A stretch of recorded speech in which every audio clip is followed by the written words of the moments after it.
자, 오늘 성경 민수기 6장 22절부터 27절까지 말씀입니다.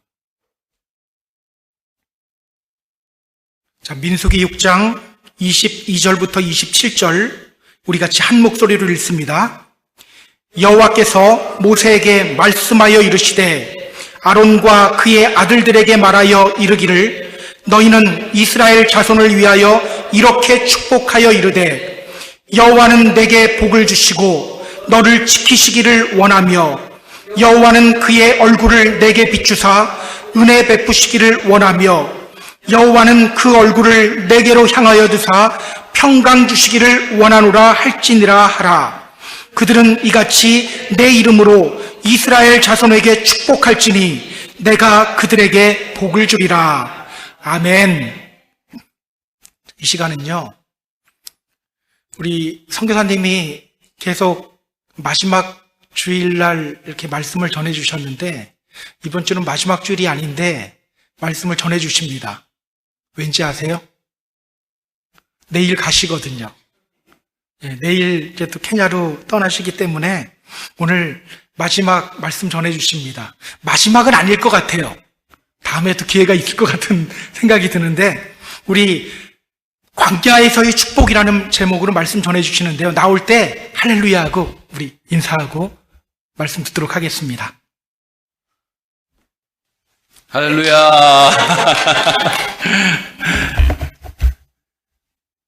잠시 기도하겠습니다.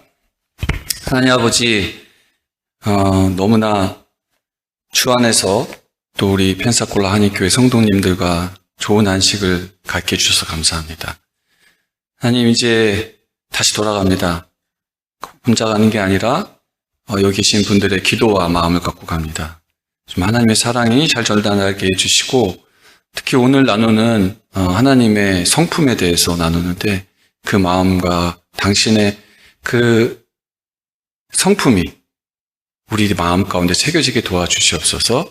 예수님으로 기도드립니다. 아멘. 네, 출국합니다.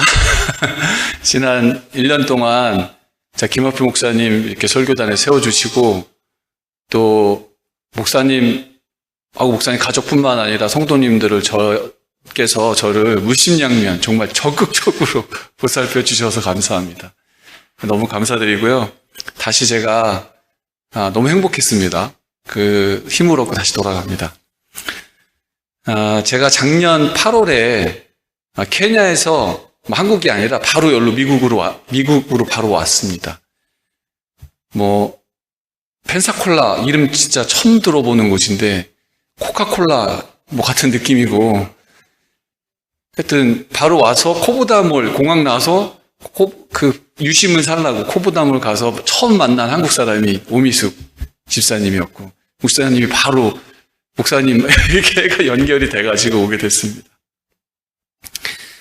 한국도 아니고 너무 낯설었지만 제 입장에서는 아이들 셋이 이제 펜사콜라 크리스찬 컬리지를 다니니까 가족이 있는 곳이 안식처다라는 생각으로 왔습니다. 제가 그때 올 때에는 안식년을 가진다는 것 자체가, 그것도 미국에서 안식년을 보낸다는 것 자체가 굉장한 죄의식이 있었어요. 왜 죄의식을 느끼냐면 아무도 저한테 그런 말을 한 사람이 없지만 그 느낌이 뭐냐면 전쟁터에 있다가 전우들은 그대로 놓고 전방에 놓고 나만 살겠다고 별로 그렇게 심각하지도 않은데 후방 병원에 도피하는 그런 약간 나약한 그런 선교사 같은 느낌이었어요. 근데 여기서 제가 1년 동안 지내다 보니까 참 내가 아프고 지친 사람이었구나라는 거를 나중에 알게 됐어요. 어떻게 알게 됐냐면 제가 여기 있는 성도님들하고 이제 교제를 시작하고 얘기를 나누다 보니까 제가 선교를 한다기보다는 선교지 살아남기 위해서 그냥 투쟁하며 살았구나. 근데 그것이 여러분들의 삶과 일치하는 부분들이 있었어요. 그래서 참 여러분들과 내가 닮아있구나라는 생각을 하면서 제가 쉬어야 되는 게 맞았구나라는 생각을 하게 됐습니다. 그래서 제가 느낀 게 이 펜사콜라 한인교회의 사명이 제가 하나님께서 하나님 마을 대언하는 건 아니지만 이런 게 아닐까 하는 생각이 들어요. 펜사콜라가 주는 이미지가 있잖아요. 뭐냐면 아름다운 해변, 슬로우 시티, 그리고 또 군인 부대가 있어서 또 다른 군부대가 아니라 훈련받는 군부대예요. 훈련받는 군부대, 또 낚시터, 보팅, 야팅 이런 거 할 수 있잖아요. 관광지구. 그러니까 사람들에게 쉼을 주는 곳입니다. 안식처, 쉼터, 영혼육이 쉴 수 있는 쉘터, 보호처, 그런 게 이 펜사콜라 한인교회에게 주시는 사명이 아닐까라는 생각이 들었습니다. 그래서 저는 먼 훗날에 이 교회가 더 건강하게 성장해서 선교를 위해서 한국과 미국을 연결하는 곳, 그리고 저처럼 지친 선교사뿐만 아니라 마음이 아프고 지쳐있는 그런 일반 한 성도들도 케어하고 살려주는 곳, 그런 회복센터가 되었으면 좋겠습니다. 저는 해군이었습니다. 군함을 타고 오른쪽, 동쪽으로만 돌아서 파나마 운하, 수에즈 운하를 건너서 지구 한 바퀴를 돌아본 적도 있어요. 여러분은 여기가 해변가잖아요. 땅끝, 세상의 끝이라고 생각할지 모르겠습니다. 저는 그런데 바닷가에 있으면 여러분들하고 다른 걸 느껴요. 왜 보통 헤어지면 바닷가 오잖아요. 바닷가에 오면 마치 공항에 있는 듯한 그런 설레임, 흥분을 느낍니다.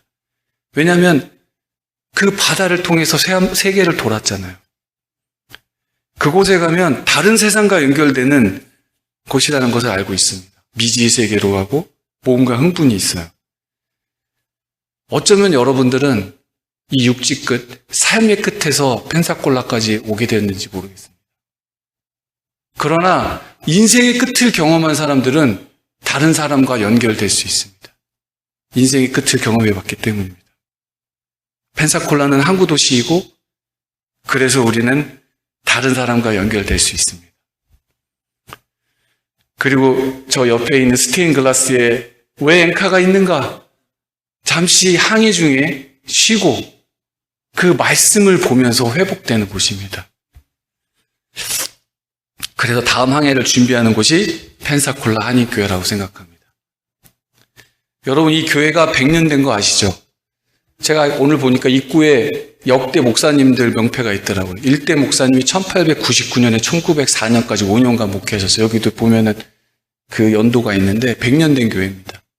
저는 여기서 토요 새벽 기도 때 기도할 때 보면 여기 성도님 중에 한국에 선교사로 온 분 있지 않을까? 우리 3.1절이 1919년이잖아요. 아니 최소한 한국에 간 선교사를 후원한 사람들은 분명히 이 교회 성도님 중에 있었을 거예요. 그런데 제가 선교사가 돼서 아프리카에서 여기로 온 거예요. 그래서 다시 저는 무장이 되고 회복되어 다시 아프리카로 갑니다. 그런 생각을 하면 저는 새벽 기도할 때 막 흥분이 되고 소름이 끼칠 때가 있어요. 다시 열방으로 향해 갑니다. 제가 지난주에 선교란 무엇인가에 대해서 나눴죠. 기억하시죠? 선교, 지난 달에 마태복음 28장 18절에서 20절의 말씀을 가지고 나눴습니다. 제가 선교란 제자를 삼는 거다라는 걸 강조했습니다. 이거를 다른 말로 표현하자면 수평적 설교라 그래요. 수평적 선교, 수평적 호리젠털 미션이라고 해요. 여러분 전도해 보시면 알겠지만 전도 만만치 않잖아요. 어쩌다 하여튼 구슬려 갖고 교회 한번 출석은 시킬 수 있어요. 근데 그 사람이 은혜를 알고 회개를 하고 한 사람이 그리스도인이 돼서 정기적으로 교회를 나오고 또 예수님을 주인으로 섬기고 예수님을 모범으로 삼아서 예수님의 말씀대로 살겠다까지 인도하는 것은 한 도시 정도의 역량이 필요한 일입니다. 제가 한 도시의 역량이라는 말을 하니까 조금 낯설죠. 그만큼 많은 노력이 필요하다는 얘기인데 아프리카 속담에 한 아이를 가르치기 위해서는 한 마을이 필요하다는 그런 말이 있습니다. 그 수평적 설교가 얼마나 어려운지에 대해서 제가 이렇게 검색을 해보니까 그 전에 이걸 알고는 있었는데 구체적인 제가 그 증거자를 찾으려고 라이프웨이 리서치라는 연구가 23년도에도 있었어요. 보니까 교회에 정기적으로 출석하는 사람 중에 가끔 오는 사람 말고 그 전에 어렸을 때 교회를 전혀 한 번도 다니지 않았다가 하여튼 어쩌다 한 번 온 거 포함해서 그렇게 교회에 와서 정기적으로 출석하는 사람이 16%밖에 안 된대요. 그러니까 어렸을 때부터 교회를 꾸준히 다닌 사람이 교회를 다닌 사람이 84%라는 거예요. 제가 좀 심각하게 얘기하자면 어렸을 때 교회 다니지 않은 사람들은 구원받을 확률이 매우 떨어진다는 얘기예요. 그래서 제가 오늘 강조하는 거는 버티칼, 수직적 선교에 대해서 얘기하는 겁니다. 한 세대에서 다음 세대로 믿음이 전수되지 않으면 복음은 사라집니다. 지금 미국 같은 경우에도 한국을 포함해서 자연 출산율, 아이를 낳지 않아요. 자연 출산율이 떨어져요. 근데 왜 미국은 어느 정도 인구가 유지되냐면 이민을 통해서 유지가 됩니다. 그 이민도 이제 앞으로 될지 어떻게 될지 모르겠어요. 따라서 거기뿐만 아니라 그 인구 중에 기독교 인구 비율이 계속 떨어지고 있습니다. 미국도. 현재 한 60% 정도 된대요. 명목상 크리스찬 포함해서, 노미널 크리스찬 포함해서 한 60% 된답니다. 그런데 미국에도 여전히 인구가 증가하고 기독교 비율이 절대로 줄지 않는 어떤 특정 집단이 있어요. 어딜 것 같습니까? PCC? 비슷해요. 끝말은 비슷해. 아미시. 아미시는 20년 주기로 인구가 계속 2배로 늘고 있고 이탈률도 거의 없어요. 유일하게 인구가 증가하고 기독교 인구 비율도 줄지 않는 유일한 집단입니다. 제가 뭐 이런 얘기하니까 그러면 뭐 애 낳는 기계가 되라는 얘기입니까? 여자는 뭐 내가 동물입니까? 이렇게 얘기할지 모르겠어요. 근데 제가 강조하고 싶은 거는 수평적 선교보다 중요한 건 수직적 선교라는 거예요. 단순히 출산과 육아가 어렵고 시간과 비용, 노력이 들어가기 때문에 중요하다 이런 얘기가 아니라 제너레이션 투 제너레이션 선교가 보다 본질적인 부분을 담고 있다는 거예요. 가정은 기독교인이 아니더라도 소중히 여깁니다. 왜냐하면 이제 부모의 희생과 사랑을 보여주잖아요. 삶의 본질적인 부분이 담겨 있습니다. 근데 기독교 부부와 가정은 가장 작은 단위의 교회예요. 그러니까 그리스도인의 공동체적 가치를 담을 수 있는 곳이 가정입니다. 부부고. 그리고 또 기독교적인 목표, 하나님의 나라를 실천할 수 있는 장소예요. 하나님의 나라를 보여주는 곳이 가정입니다. 그래서 젊은 분들, 결혼은 행복을 위해서 하는 게 아니라 거룩을 위해서 하는 겁니다. 사명이에요. 지금 유럽도 위기를 겪고 있습니다. 이민자로 인해서. 그 이유는 제가 어떤 포비아를 하는 게 아니라 종족적으로 비하하는 게 아니라 유럽 사람들은 세속화돼서 이제 더 이상 아이를 낳지 않아요. 그런데 이민 오는 이민자들의 대부분은 아랍 사람들입니다. 무슬림들은 아이를 많이 낳을 뿐만 아니라 그 사람들은 그 공동체의 종교를 떠나지 않아요. 대부분. 이탈하지 않습니다. 사회적 위기로 오고 있어요. 근데 이 추세가 전 세계적으로 유일하게 폭증하고 인구가 비율이 그러니까 이슬람의 종교의 인구가 계속 폭증하고 있는데, 맹렬하게 증가하고 있는데, 이 사람들이 전도나 선교를 많이 해서가 아니에요. 아이를 많이 낳고 그 아이들이 그 종교에서 이탈하지 않기 때문이에요. 그 사상을 그대로 유지하고 있습니다. 또 재미있는 사회학적 현상 한 번 더 말씀드릴게요. 이스라엘 사회가 요즘 굉장히 강경 보수화되고 있어요. 그건 전쟁을 많이 하고. 처음에 건국할 때 하레딤이라고 왜 검은 옷 입고 있는 그분들이 4에서 5%밖에 안 됐고 군대 갈 사람들은 400명이 안 됐대요. 내가 군대를 면제시켜줬어요. 근데 지금 몇 %인지 아세요? 70년이 지나서 13.5에서 15% 정도 된대요. 그러니까 이스라엘 사회 자체가 보수화돼 버렸어요. 왜냐하면 세속 이스라엘들은 애를 안 낳아요. 제가 말씀드리고자 하는 것은 선교의 위기는 교회가 선교 사역을 하지 않거나 투자하지 않거나 헌금하지 않아서가 아니라요. 우리 크리스찬이 기독교 가정과 교회 공동체의 가치를 잃어버리고 있기 때문이에요. 우리 스스로가 기독교적인 것을 보여주고 있지 못해요. 가정이 파괴되고 있습니다. 매사에 가치 우선성이 훼손되고 있습니다. 회사가 먼저고, 놀이가 먼저고, 자신의 삶이 먼저고, 내 성취가 먼저고, 심지어는 사역이 먼저예요. 그리스도 이름으로 하는 사역이 가정보다. 미국은 청교도들이 만든 나라입니다. 미국은 기독교적인 가치를 가진 나라였습니다. 죄송합니다. 한 세대가 지나고 그 청교도 정신이 쇠퇴하기 시작했어요. 그러다 보니까 그 300년, 400년 전 그 청교도 정신을 가진 미국의 설립자들은 이러면 안 되는데 하면서 그 성각자들은 부흥운동을 일으켜요. 그게 1차 대각성운동, 2차 대각성운동입니다. 그게 18세기 말에서 19세기 초까지 일어나요. 그리고 그 대각성운동의 영향을 받은 그때도 이제 성령운동이 일어나고 그 20세기 초에 사람들이 한국에 옵니다. 존 모트 선교사라든지 SBM 운동을 하면서 좋은 사회적 변화와 어떤 예를 들어서 노예 해방이라든지 이런 좋은 영향을 미치기도 했어요.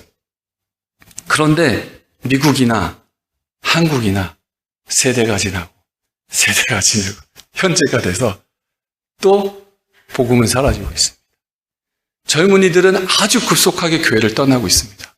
한번 둘러보세요. 젊은 사람이 몇이나 있는지. 저는 목사님이나 선교지에서도 선교사님 자녀 중에 교회를 떠나거나 신앙을 잃은 사람도 많이 보았습니다. 선교사고 목사 집안인데도. 여러분, 선교는 운동, 무브먼트도 아니고요. 선교는 캠페인도 아니고요. 선교는 어떤 프로그램이 아닙니다. 그건 단순히 수단입니다. 선교는 일이 아니고 선교는 라이프예요. 그리고 선교는 내 삶을 나누는 겁니다. 내 삶을 보여주는 거예요. 그래서 오늘 본문이 이러한 수직선교의 내용을 담고 있는 겁니다. 잠깐 본문 나가기 전에 퀴즈가 나갑니다. 지난번에도 제가 선물 준비했습니다.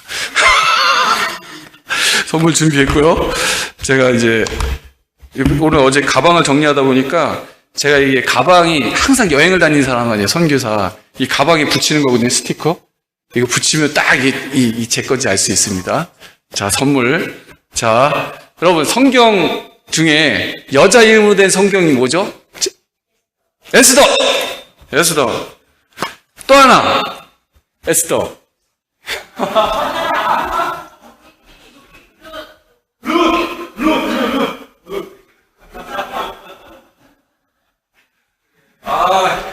따라왔어요. 하나 더 있습니다. 사실 이게 1등인데 상품 다 들었네. 하나 더 있죠? 에스더 루키 말고 하나 더. 자, 제가 아무도 못 맞힐 것 같아서 벌써 선물을 다 소진했습니다. 자, 화수기도 임수기도 아니고 미수기도 해수기도 아니고 민수기입니다. 민수기. 제가 무례하게 우리 권선희 주사님 이름을 소명해서 죄송합니다. 오늘 민수기의 축복이 우리 민수기들에게 임하기를 기도합니다. 미국 사람들은 못 알아들을 거예요. 이거 어떻게 통역해야지? 원래 이 민수기 히브리 이름이 뭐냐면 베미드바라야. 미드바르가 광야예요. 미드바라.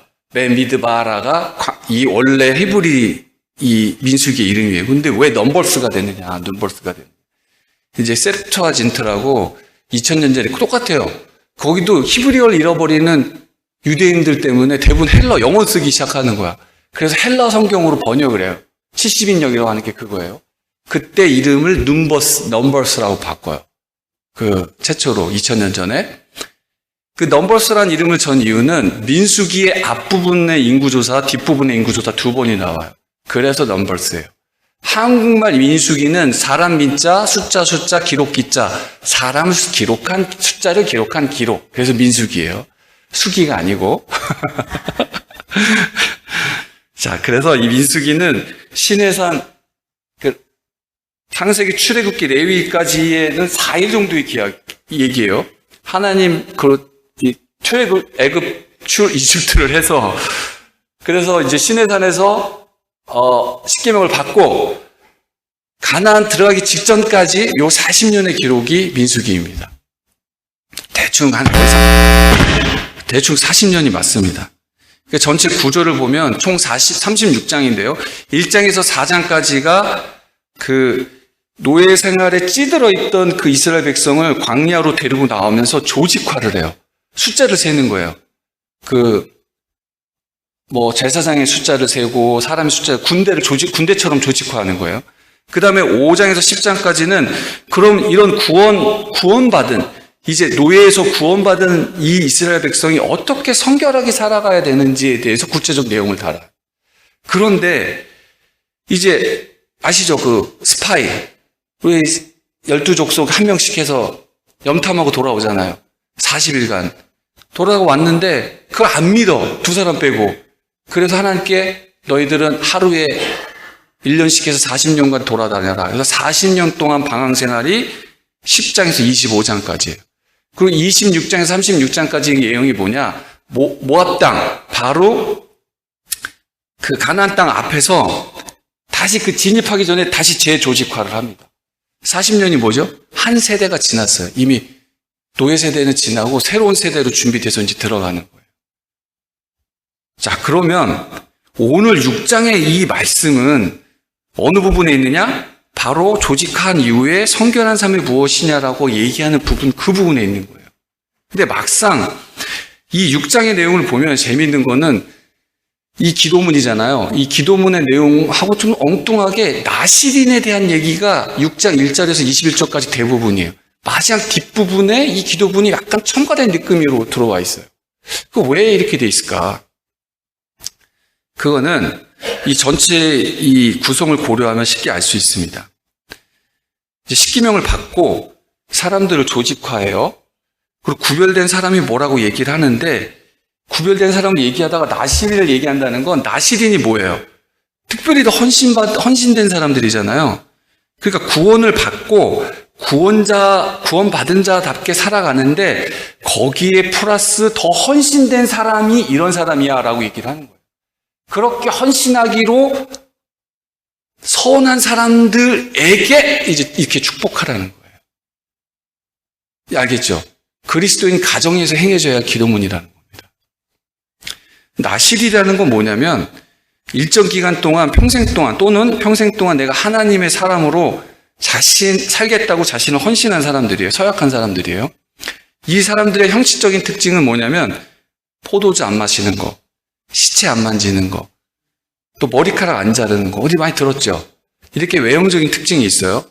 어떤 위생 또는 거룩을 의미하기도 합니다. 근데 진짜 중요한 거는 이런 외형적인 형식을 통해서 나는 헌신된 사람이야 라는 자기 인식인 거예요. 정체성. 무슨 말인지 알겠죠? 그런데 이제 삼손을 보자면 처음에 술 마시고 시체 만지고 그냥 무시하고 살아요. 그래도 내가 나시린이야라는 자기 인식을 하나 안 버리고 있었어요. 머리카락. 근데 그것마저 삼손 비밀을 말해봐요. 이래 하니까 그냥 무시하는 순간 잘렸어요. 머리가. 잘리니까 잘려서 머리에 내 힘이 안 나는 게 아니라 내가 그 정체성을 포기하는 순간 세상에 놀림거리가 된 거예요. 이스라엘 역사는 하나의 모형입니다. 모형. 구속사적으로 우리의 어떤 구원의 내 삶을 볼 수 있는 거예요. 이스라엘 백성이 출애굽을 했어요. 홍해를 건너는 사건을 고린도전서 10장 2절에서는 집단으로 침례를 받았다라고 얘기를 해요. 구원을 받은 거야, 일단. 구원을 받았는데, 여러분, 구원을 받았다고 해도, 침례를 받았다고 해도 노예 근성은 그대로 남아있어요. 400년을 살았는데, 강한 군사로 탈바꿈하기 위해서는 많은 시간이 필요한 겁니다. 그래서 민수기의 기록처럼 먼저 숫자를 세요. 그리고 군대로 조직화합니다. 하나님은 질서의 하나님이에요. 구원받은 여러분들을 다시 조직화합니다. 그리고 성변대 삶이 무엇인지 말해줘요. 성변대 삶은 뭐냐라고 할 때 재미있는 거는 우리는 군사가 되면 뭘 해야 되죠? 훈련 또는 무기 이런 거 생각하잖아요. 근데 하나님은 먼저 그걸 생각하는 게 아니라 하나님의 군대로서는 훈련과 무장이 아니라 성별, 거룩함이 더 필요한 거예요. 그래서 이걸 먼저 얘기를 하는 겁니다. 어차피 전쟁의 승패는 하나님이 할 수 있어요. 우박을 내리든 뭘 하든 전쟁은 하나님이 이기게 하실 수 있으니까 하나님 입장에서 하나님의 군사로서 요구되는 거는 성별인 거예요. 거룩히 구별됨이라는 거예요. 그래서 오늘 민수기의 축복, 많이 들어보셨어요. 많이 들어보셨죠, 오늘 말씀. 이 말씀을 보통 민수기의 축복 또는 뭐 아론의 축복, 노래도 많아요. 아론의 축복이라고 얘기해요. 그런데 정확히 오늘 제가 말씀드린 이 구약성경의 이름을 풀어서 얘기하자면 광야에서의 축복인 거예요. 그렇죠? 광야에서의 축복이에요. 이 기도문이. 구원을 받고 믿음으로 살아가기로 결단한 그리스도 가정에서 현대적인 의미로 말하자면 부모가 자녀에게 하는 축복 기도인 거예요. 그래서 이 축복 기도문은 가정교육의 방편이기도 합니다. 그러니까 우리 자신에게 이제 적용을 하자면 가장 중요한 게 뭐냐? 신앙으로서 신앙을 전수하기 신앙을 자손에게 전수하기 위해서 중요한 거는 자녀들을 축복하라는 거예요. 자녀들에게 신앙의 모범을 보이면서 신앙을 전수하라는 거예요. 근데 어떻게 이렇게 기도하는데 모범을 보이는 거고 왜 이게 전수가 될까? 이제 그걸 이제 오늘 풀어서 얘기를 드리겠습니다. 자, 지금 이 본문하고 짝을 이루는 게 신명기서의 6장 4절에서 9절, 쉐마 이스라엘. 들어보셨어요? 쉐마 이스라엘? 네, 쉐마 이스라엘. 6장, 신명기 11장, 그리고 민수기 15장에 있는 내용들을 보통 쉐마 이스라엘이라고 해요. 이 민수기에도 들어있습니다. 이거를 교육 대헌장이라고도 하고, 어떤 의미에서는 이스라엘이 이스라엘에게 하고 유대인에게 하는 그냥 정체성이라고 얘기도 해요. 지금 신명기 6장 4절에서 9절하고 요 민수기, 이 본문 이 두 가지가 그냥 축복 기도문도 하지만 그 사람 나라 없이도 2000년 동안 그냥 정체성을 유지하잖아요. 그냥 수직 선교가 되잖아요. 이 두 가지가 비밀이라는 거예요. 이 두 가지가. 한번 보겠습니다. 신명기 6장 3절에서 9절 찾아보세요. 신명기 6장 3절에서 9절. 할 수 있으면 그냥 외우세요. 이걸 외우시는 게 중요한데, 이게 이스라엘 유대인에게만 하는 얘기가 아니라 우리 크리스찬도 그렇게 하라는 거예요. 수직 선교를 위해서. G2G 선교를 위해서. 제너레이션 투 제너레이션. 신명기 6장 3절에서 9절. 신명기 6장 3절에서 9절. Deuteronomy chapter 6 verse 3 to 9. 찾으셨으면 다 같이 읽겠습니다. 시작. 이스라엘아 듣고 삼가 그것을 행하라. 그리하면 내가 복을 받고 내 조상들의 하나님 여호와께서 내게 허락하신 같이 적과 꿀이 흐르는 땅에서 내가 크게 번성하리라.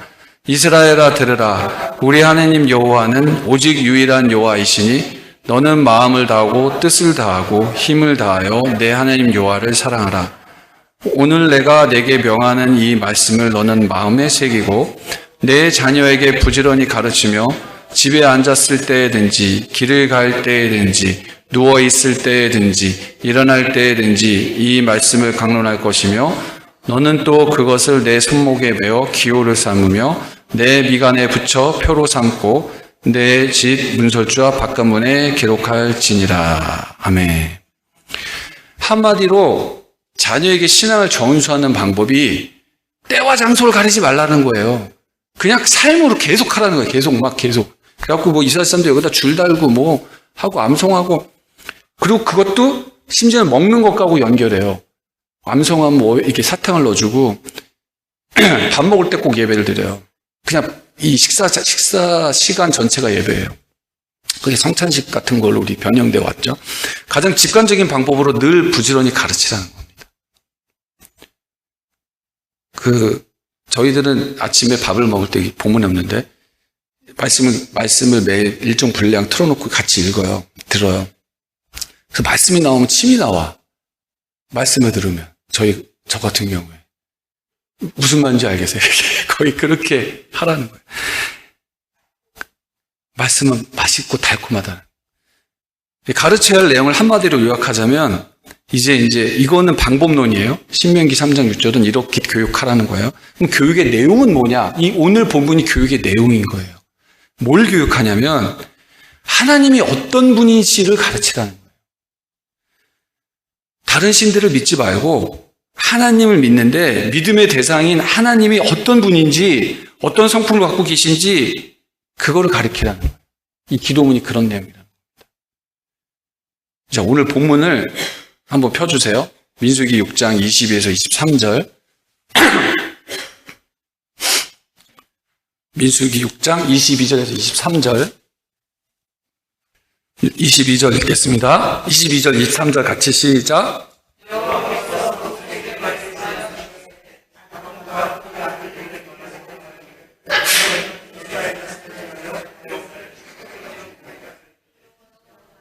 자, 됐습니다.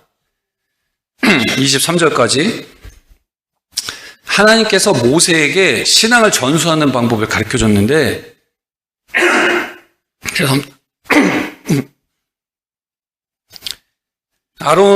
모세가 하나님께서 모세에게 이렇게 얘기했죠.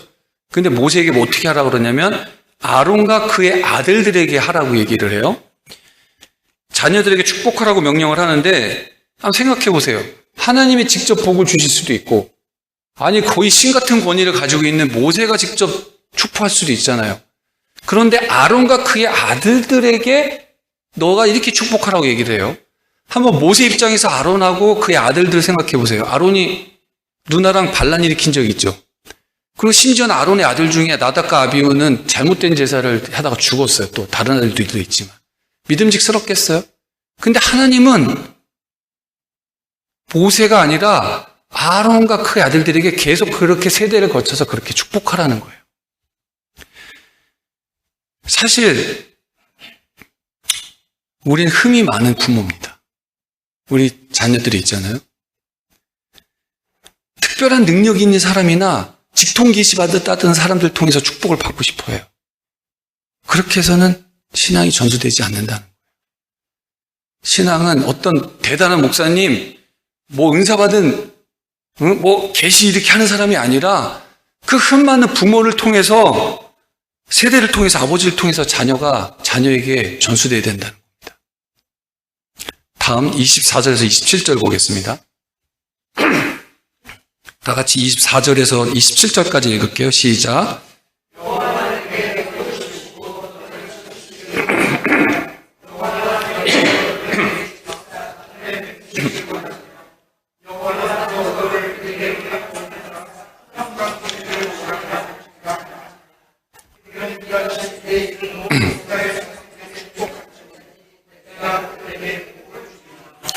이게 이제 굉장히 완벽하고 완전한 문장 형태의 기도문인데 그 24절에서 26절까지입니다. 근데 이거 설명하기 전에 27절을 먼저 보자면 축복은 모세가 주는 게 아니고 아버지가 주는 것도 아니고 하나님의 이름으로 아버지가 자녀에게 축복하라고 돼 있어요. 그러면 하나님께서 그들에게 복을 주신다는 거예요.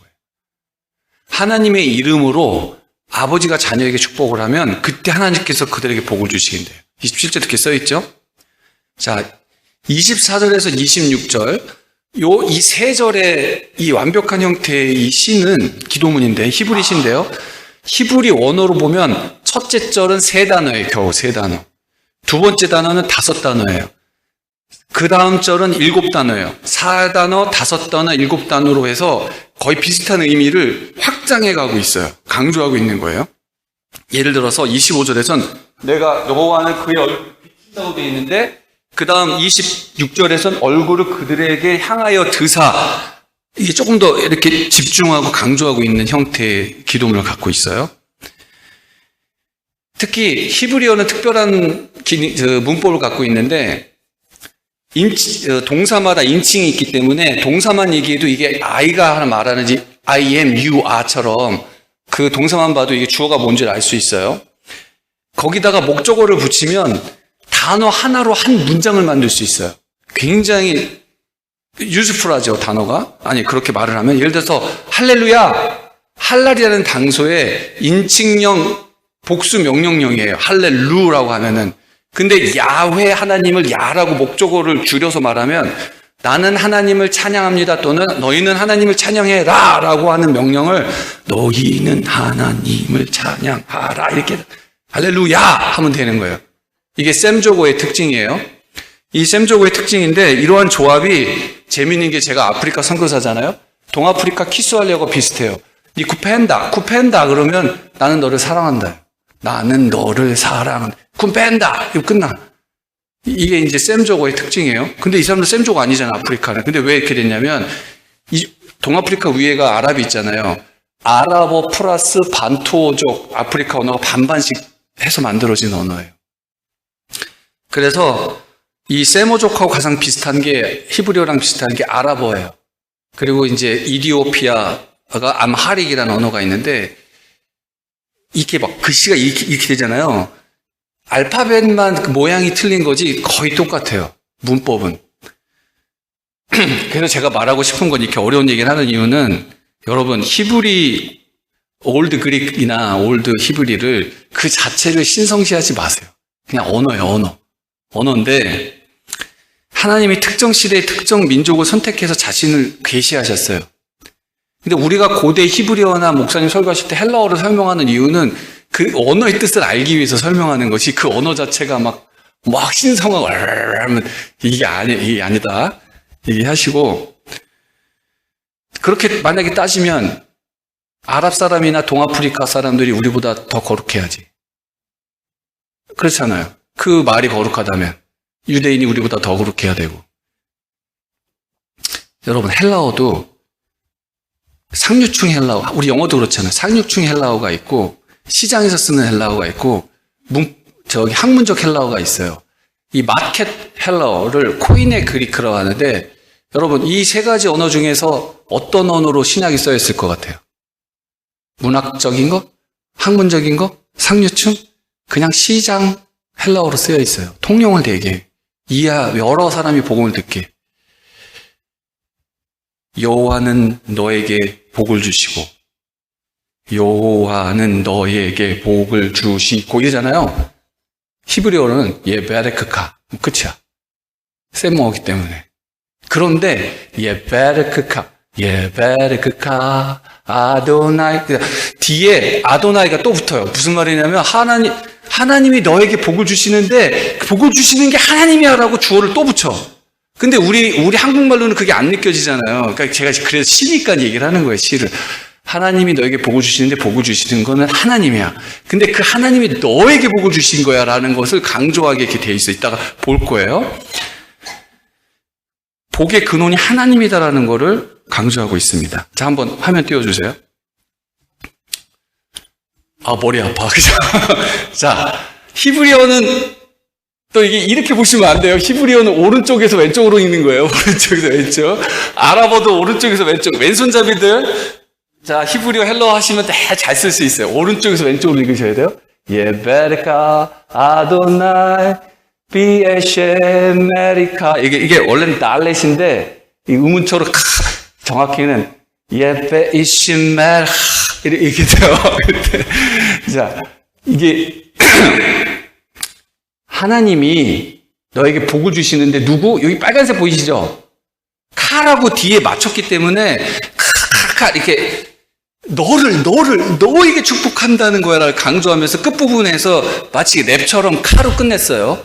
그런데 하나님이 너에게 복을 주시는데 복을 주시는 게 누구야? 하나님이라고 이렇게 또 한 번씩 쓴 거예요. 근데 히브리 사람들은 하나님 여호와 하나님 이름을 함부로 못 불렀어요. 그럼 어떻게 불렀게요? 주님이라고 불렀어요. 그냥 이름을 감히 하나님으로 못 부르니까. 주님이 그 나라 말로는 아도나이예요. 그래서 예베르카 여호와라고 안 하고 예베르카 아도나이 이렇게 얘기를 해요. 아도나이. 그리고 또 여기 이 베르카칼은 히필형 동사라서 강조 동사예요. 또 그러니까 굉장히 너에게 복을 주시고 그분이 하나님이야 이렇게의 어감이 있어요. 근데 우리는 읽으면 이제 그 어감이 안 느껴지니까 그냥 한번 한 겁니다. 자, 여러분 이 바레크 원래는 지금 이 모음은 없어요. 성경에 모음은 그냥 알아서 판단하고 들어야 돼요. 성경이. 근데 지금 찍어놓은 건데 이 바레크 어디 많이 들어봤죠? 바레크가 어디 들어봤어요? 네? 버락 후세인 오바마. 그 사람이 케냐 사람이잖아요. 그래서 스왈리오스잖아요. 버락이 똑같은 거예요, 버락. 그래서, God bless you가 아프리카 말로 문구 아쿠 바리키라고 해요. 그러니까 문구가 또 아도나예요. 문구가 똑같이 아쿠 바리키, 바리키 똑같아요. 아프리카 말이. 그럼 아프리카 사람이 더 우리보다 거룩해야지. 말이 언어는 거예요. 바리키. 버락 오바마의 그 바락이랑 똑같은 겁니다. 그래서 샘조고하고 비슷한 그런 표현이 많아요, 아프리카에. 자, 또 하나 중요한 게 있어요. 요 아도나이 3번 나오죠. 3번. 삼일체의 하나님을 벌써 구약에서 얘기를 하고 있는 거예요. 3번씩 강조하기 위해서. 그리고 나머지 숫자가 몇 개인 줄 아세요? 하나님 빼면 12이에요. 12족속, 12지파. 12는 성경에서 상징적으로 씨를 지면서 완전성을 추구하는 거예요. 삼일체 하나님 플러스 12 해서 15. 완전한 형태의 축복이라는 거예요. 그것까지 다 이렇게 해서 만든 거예요, 이 시를. 이 기도문은 원래 유대인들이 아주 흔한 형태의 이 기도문은 거기는 시나고그에서 예배를 드리잖아요. 시나고그에서 예배를 드리면 마지막 축도를 이걸로 해요. 그리고 안식일 저녁, 금요일 저녁이 되면 그 자녀들을 모아놓고서 이걸 하면 아주 많이 볼 수 있어요. 지금 우리가 목사님이나 저나 나중에 축도할 때 뭘로 하죠? 고린도후서 13장 13절 예수 그리스도의 은혜와 하나님의 사랑과 이 사도의 축도문들을 그 종교개혁 시기에는 이 축도문하고 사도의 축도문을 번갈아 사용하거나 오히려 이거를 민수기 광야에서의 축복을 하다가 나중에 뭘로 바꾸냐면 이제 그냥 사도의 축복으로 그냥 대부분 정착이 돼요. 그러나 지금도 제가 서울에 있을 때 어떤 교회 가면 마지막 축도문을 이 민수기의 광야에서 축복으로 하기도 합니다. 낯설어하지 마세요. 원래 하던 거예요. 우리 개신교 교회에서도. 저는 이 기도문을 우리 아이들이 12살 될 때까지 제가 각자 방에 있으면 방에 일일이 들어가가지고 이미 잤더라도 머리에다 꼭 손을 넣고 기도를 해줬어요. 여호와는 너에게 복을 주시고 너를 지키시길 원하며 여호와는 그 얼굴을 내게 비추사. 이거를 꼭 하고 재워줬어요. 그래서 애들이 온유가 아빠 나 자야 돼요. 빨리 와주세요. 그래 기도를 받고 자야 되니까 그걸 12년 동안 3명 3 곱하기 12 해가지고 12살 때까지 했어요. 우리 애들을 기도를 해줬습니다. 근데 제가 얼마나 많이 했어요. 그 기도를 하다 보니까 이 기도의 뜻이 뭔지를 알겠더라고요. 뭔지 아세요? 하나님이 이런 분이라는 거예요. 그냥 각인되는 거예요. 하나님은 나에게 복을 주시는 분이라는 거예요. 나를 지키시기를 원한다는 거예요. 여러분 세상 살면 세상이 얼마나 광야 같아요. 민수기 광야에서의 축복. 그럴 때 이 광야할 때 하나님 다른 거 찾지 말고 의심하지 말고 하나님이 어떤 분인지를 기억하라는 거예요. 그게 신앙을 전수하는 방법이라는 거예요. 이 기도문을 보시면 다시 한번 보세요. 이게 쉔이라는 이 나뭇가지처럼 생겼죠. 나뭇가지. 그래서 오른쪽에 점에 있으면 쉬 발음이 나요. 이 샬롬이에요. 샬롬. 그 여러분이 잘 알고 있는 평화 샬롬. 요게 샬롬. 근데 점이 왼쪽에 있으면 요건 스 발음이 나. 그러니까 이 샴 아도나이 파는 이게 왜 자꾸 내가 노래를 하냐면 이 사람들 노래를 해. 말을 할 때 이렇게 이 랩처럼요. 아도나이 파네 알레카라고 하는데 이건 스 발음이 나요. 샤 발음 나는 게 또 뭐 있죠? 샬롬 말고 아까 쉐마 이스라엘 할 때 쉐마 그것도 왼쪽에 있고 뭐 여기도 보시면 또 ACM 메리카 할 때 지키십니다 할 때도 이렇게 오른쪽에 이게 쉬 발음이 나요. SH 발음이. 근데 오른쪽에 점에 있으면 스 발음이 나요. 스 발음이 납니다. 제가 왜 이걸 강조하냐면 하나님이 아도나이라고 부르지만 이 사람들은 자기 하나님을 말할 때 유대인들이 엘샤다이 하나님을 많이 기도해요. 엘샤다이. 뭐 알잖아요. 뭐 하나님 뭐 엘로이 엘로이 뭐죠?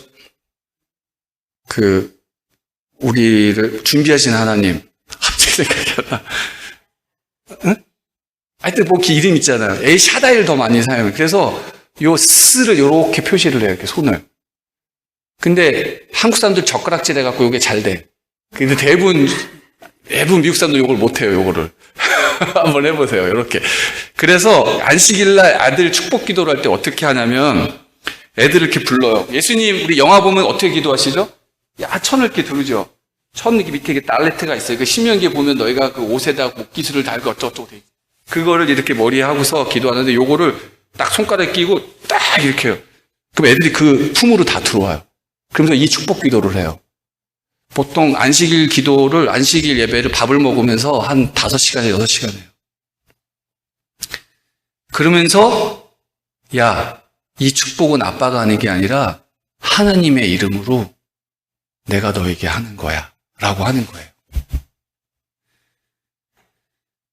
그러면 하나님이 너에게 복을 주시겠다.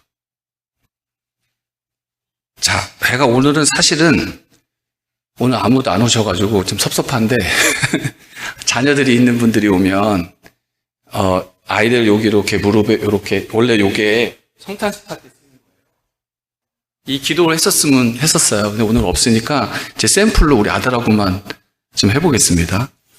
여기 마이크 갖고 잠깐 아들 좀 나와보세요.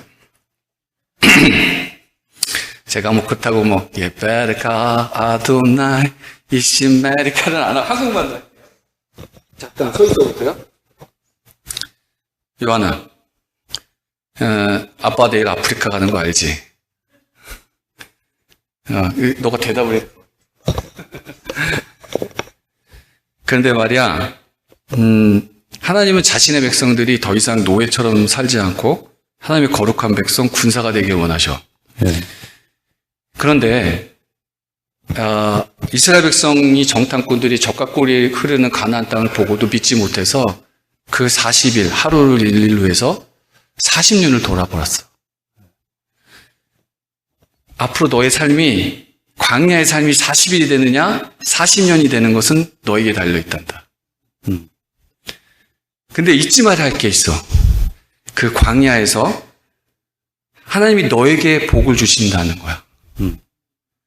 비록 삶이 광야 같을지라도 그곳에는 불기둥과 물기둥으로 하나님이 인도하실 것을 경험하게 될 거고, 배고플 때 만나와 메추라기로 먹이실 거고, 목이 마를 때 돌에서 생수를 나게 하실 거야. 그 생수가 예수님이라고 신약성경에서 말하고 있지. 알겠지? 네. 자, 그럼 이제 이거 보이지? 네. 이 축복은 아빠가 하는 게 하나님으로부터 오는 거야. 네. 자, 이제 앉아봐. 요한. 그냥 할게요. 요한은 너에게 복을 주시고 요한은 그 얼굴을 내게 비추사 은혜 베푸시기를 원하며 요 얼굴은 그 얼굴을 너에게로 향하여 주사 평강을 주시기를 원하노라. 아멘. 자, 여러분 잠깐 이 반주를 좀 해주시고요. 기도 시간, 자녀 기도 시간을 잠깐 갖기를 원하는데,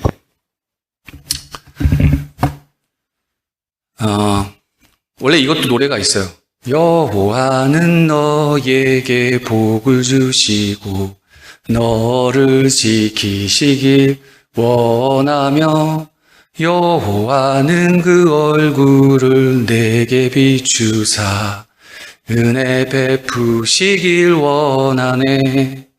여호와는 그 얼굴을 내게로 드사 평강 주시기를 원하네. 저는 이제 꿈이 있습니다. 우리 자녀들로부터 아빠가 믿었던 그 하나님 믿고 싶어요. 엄마의 삶을 보니 정말 그 하나님 믿고 싶어요. 엄마가 믿는 하나님이라면 저도 믿고 싶어요. 라는 말을 자녀들로부터 듣고 싶습니다. 그러나 지난 삶을 돌아보면 저나 아내나 많이 부끄럽습니다. 신앙인으로 하나의 성숙된 인격체로서 모범을 보여주지 못했습니다. 그러나 다시 하나님과 자녀를 생각하며 회개하게 됩니다. 아이들을 축복 기도할 때마다 내가 누구인지, 내 자신의 역할이 무엇인지, 내 위치가 무엇인지를 다시 깨달아가며 나를 붙잡습니다. 자, 여러분 이제 기도를 하겠는데요. 여러분의 자녀들을 생각하시고, 자녀가 없으시면 여러분의 제자라, 자녀, 영적 제자를 생각하시면서 기도를 하시기 바랍니다. 다 같이 우리 반주해 주시고 기도하는 시간을 갖겠습니다. 하나님 아버지,